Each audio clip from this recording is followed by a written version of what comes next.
January 3, 2025, sagutin natin ang napakagandang tanong ng ating follower na si Redemptor Yon Magno. Ano nga bang meron sila or tayo na wala siya? Dahil hanggang ngayon, sa star lang siya at saka sa performance bonus na monetize. Kung baguhan po kayo, tapusin niyo po itong aking video dahil makakatulong po ito sa inyo para mas maintindihan nyo kung bakit nga ba. Kaya sinilip ko po ang kanyang page at nakita ko po, wow, may mga million views siya. At the same time, maganda naman po yung views ng kanyang mga content. Pero ano nga po ba yung mali? Bakit nga po ba siya hindi na monetize sa ibang tools like Ads on Reels, InStream Ads, etc.? Mapapansin nyo po sa kanyang mga video na random po yung kanyang ina-upload. At the same time, meron po siyang kinukuha ng mga video na hindi kanya. Magkakaroon po kasi tayo ng unoriginal content po dyan or intellectual property kapag yan po ay na-detect ni Facebook. And for sure, magtatanong kayo at magtataka bakit yung iba ginagawa nila yan. Well, depende po yan sa pag-enhance kung paano tayo magkaroon ng review or reaction video na tinatawag. At guys, huwag niyo pong kakalimutan na kahit na maglagay pa po tayo ng disclaimer, okay?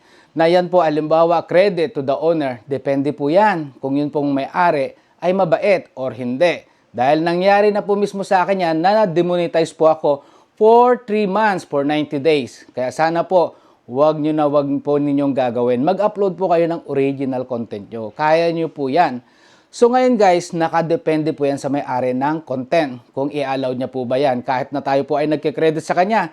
Tandaan nyo guys, ang anuman pong video, especially kung yan po ay isang content creator din na katulad natin na gustong kumita, well, madedetect at makikita niyan. Lalo na kung yan po ay mag-trending. Napakaliit lang po ng mundo ni Facebook. Ngayon guys, balik po tayo doon sa monetize sa kanya, no? Yung star at saka sa kanyang performance bonus. Alam niyo po ba, napakaswerte nyo dahil kahit papaano, meron po kayong dalawang tools na na-monetize po dito kay Facebook. Unlike po sa iba na hanggang ngayon po talaga ay wala.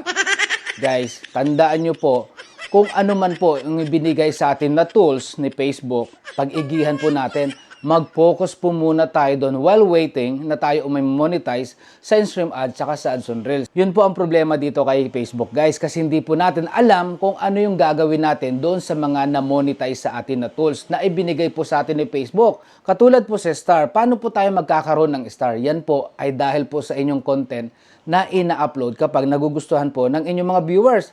At the same time, alam nyo po ba sir, na ang performance bonus, ang laki po ng kinikita ng mga content creator dyan, kung alam nyo lang po. Well, yan po ay sa pag-upload ng ating mga photos. Alam nyo po ba, kung napapanood nyo po yung aking blinag po dati dito, aking pong tutorial, na meron po akong isang follower na nag-focus po siya sa performance bonus.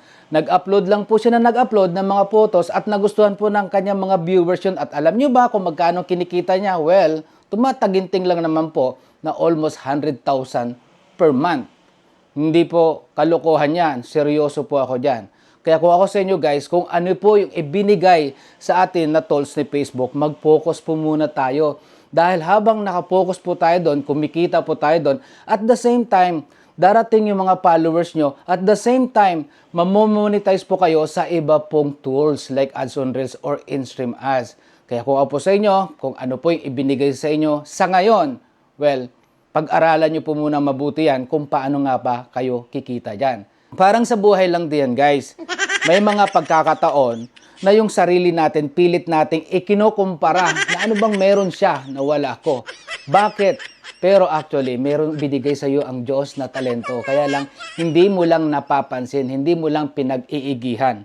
Yun po ang ibig ko pong sabihin dyan. Bato-bato sa langit, nawawala po tayo, pero yun po ang ibig sabihin niya na kung ano po yung ibinigay na tools sa ngayon sa inyo ni Facebook, well, mag-focus po kayo dyan. So sana po guys nakatulong. Balik po kayo dito bukas dahil kay Not Palaboy, well, may natutunan ka na. Tinamaan ka pa, nakabungisnis ka naman. Bye!